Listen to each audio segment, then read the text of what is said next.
Hi friend, I am super excited to get into your 2025 horoscope, Libra Risings and Libra Suns, fellow Libra Risings.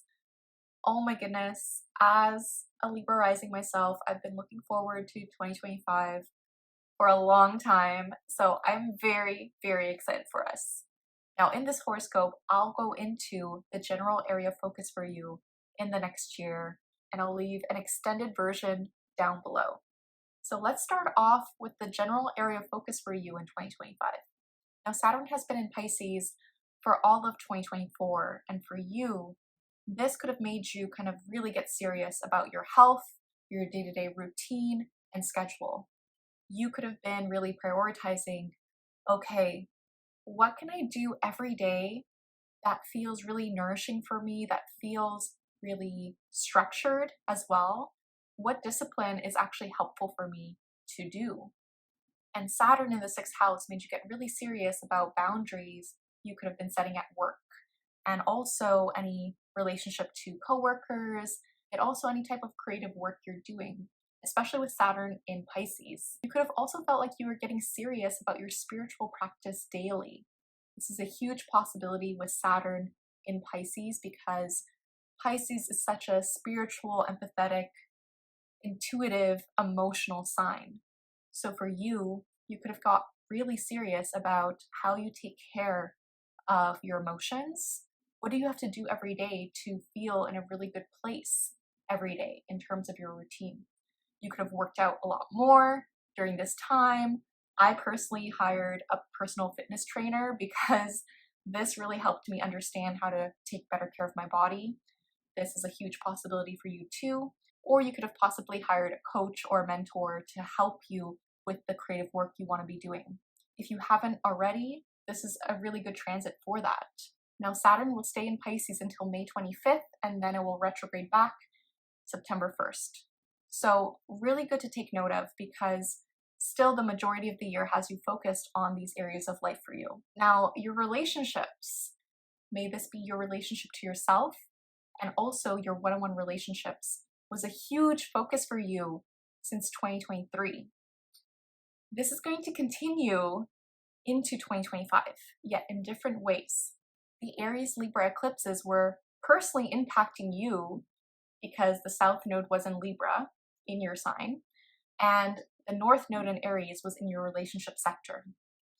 There's one last eclipse in your relationship sector on March 29th, 2025. I'm going to leave all the dates down below if you want to check that out. Yet, this is a brand new beginning when it comes to your relationships. May this be a romantic relationship, business partnership, or friendship. This is huge. This is really invigorating. This is a monumental time for you to find partners that you're passionate about, to find partners that uplift you, that motivate you, that inspire you.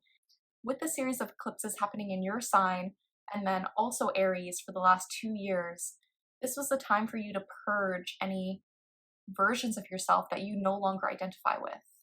This was the time when you could have went through a huge transformation when it came to who do you want to become? Who is your favorite version of yourself? And do you have to let go of any people-pleasing or codependency issues, especially with the South Node in your sign? Where are you people-pleasing in relationships, and what do you still need to let go of in terms of those unhealthy relationship dynamics? Now, you've also done a lot of healing work around relationships because Chiron has been in Aries for quite some time, since 2019. You've been going through a deep healing process in terms of your sense of worthiness around relationships. And this not only relates to romantic relationships, but also business partnerships and friendships. I do want to mention that if you want to dive deeper into this in terms of what this means for your birth chart specifically, I'm going to leave a link to my readings down below. I'm happy to read your birth chart. I love diving deep into someone's chart to see how this is impacting them specifically. Now, another thing to take note of is that you've had this really big emphasis on growth when it comes to broadcasting, your sense of spirituality, your connection to the divine and collective, publishing pursuits, travel, especially long distance travel, and also any legal matters. This is because Jupiter in Gemini was impacting this sector of your chart. Now, Jupiter will stay in Gemini until June 9th, so you still have a lot of growth in this area. You could be teaching more, you could be speaking more, you could be trying to figure out how to post more on social media or broadcast in some way. May this be through podcasting, may this be through studying something new, may this be through a long distance trip. Really good to take note of. Jupiter in Gemini was also in a trine to your sign, so this could have felt really uplifting for you. This was actually very beneficial for you and will continue to have this uplifting energy for you in 2025. Now, there is a dark side to Jupiter. Jupiter can lead to burnout, exhaustion, overwhelm. This is difficult, so make sure you are not overdoing it with your communication. Make sure you're not overdoing it when it comes to absorbing so much information that it's overwhelming you. Very important to take note of. I dive a lot deeper into this in my Jupiter course, Maximize Your Magnetism. I'll leave a link to that down below if you want to use Jupiter to your advantage while it's in this area of life for you. Now, what's also happening is Uranus is entering this area of life for you in 2025. Uranus will be in Gemini from July 7th to November 8th. And for you, this is going to shake things up when it comes to your communication in terms of studying something new, in terms of teaching, in terms of travel, in terms of your sense of spirituality. This could be a time when you get certain downloads that need to be heard or just need to be spoken out loud. This could be a time when you get an unexpected opportunity to travel somewhere new. This could also be a time when you decide to go somewhere unexpectedly. This could also be a time when you get breakthroughs around your spiritual journey of what feels better for you, what would actually make the most sense for you.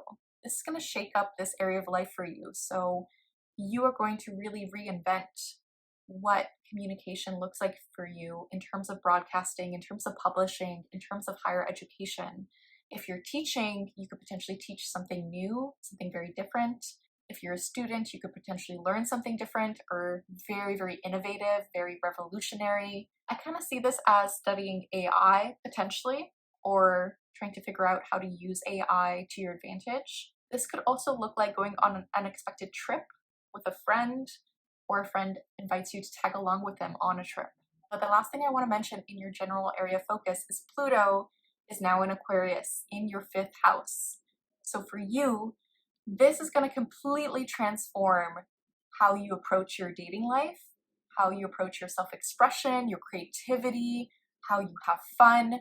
Pluto will stay here till 2044. So it's going to be a long time. It's going to be almost 20 years that Pluto is in this area of life for you. This could also transform your relationship to children in some way. Potentially, if you want to have children, this could be a thing that really comes up right now. Any fears around having children can also be brought up right now. Pluto is going to transform how you've been approaching your dating life. What needs to change? How can you let go of intensity? And is intensity passion, or is it unhealthy fixation? That is a possibility. Yet, I love Pluto in this area of life for you because although Pluto is intense, this is also an energy in your chart where Pluto can invigorate you to express yourself more, to create more, to do more for yourself in terms of nurturing your inner child, in terms of following your passions and using your voice. So very, very powerful. Now moving on to your career. Now I do want to begin with the Mars retrograde happening in the sign of Leo, and it will go retrograde back into the sign of Cancer. This is happening from the beginning of the year until January 6th, and then it will continue till February. I'm going to leave the exact dates down below, yet from January 1st to the 6th, Mars will be retrograde in the sign of Leo for you, and this is going to make you kind of rethink how you approach your friendship group, how you approach your dreams, your goals, your ambitions. Are you burning yourself out when it comes to events that you have with your friends? Are you burning yourself out when it comes to a lot of ambition and drive? please take note, this could mean burnout, and take time to rest and recharge. That's going to be really important for you to do. This is also a time when there can be a bit more drama with certain friendship groups or networks. Take note of this. And if you are on social media a lot, I will say this energy can make people a little bit more passive aggressive towards you for no reason. Take note of this. Try not to react immediately during the Mars retrograde, during the entire Mars retrograde. Try to take time to center yourself, to focus, to release any pent-up anger or aggression in healthy ways. This could be through working out, this could be through meditation, this could be through breath work, this could be through taking a walk, this could be through creativity, especially with Mars retrograde in Leo. Take note of this.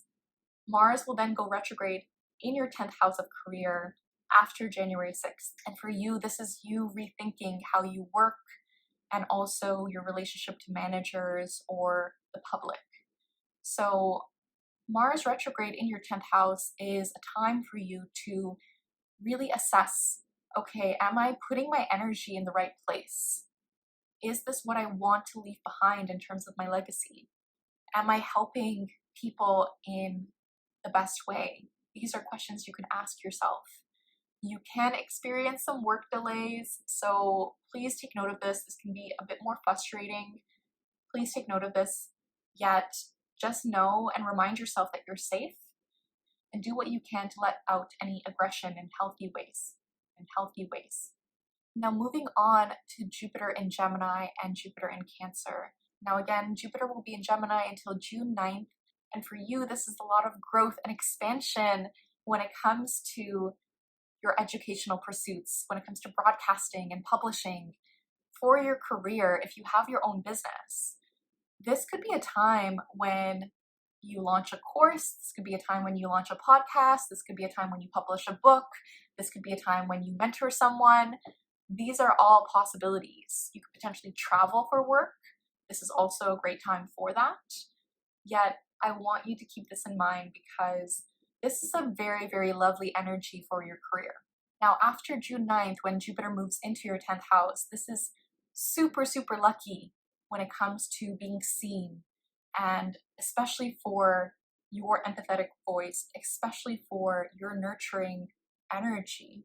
This is a great time to tune into your intuition of what you want to grow, what you want to leave behind in terms of your legacy. This could also be a time when you get more opportunities to be seen or more opportunities for your career. You could potentially get a new job during this time. You could become a manager during this time. Or if you have your own business, this is a really lovely opportunity to be seen in a big way.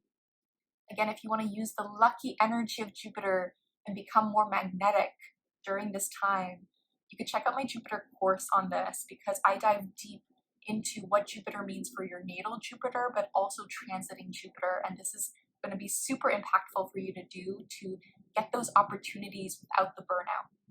So I'm super, super excited for you, Libra. If you'd like a private session with me to explore your birth chart, to get a private birth chart reading or a 2025 reading, I'll leave a link to that down below and see how this energy is impacting your specific birth chart.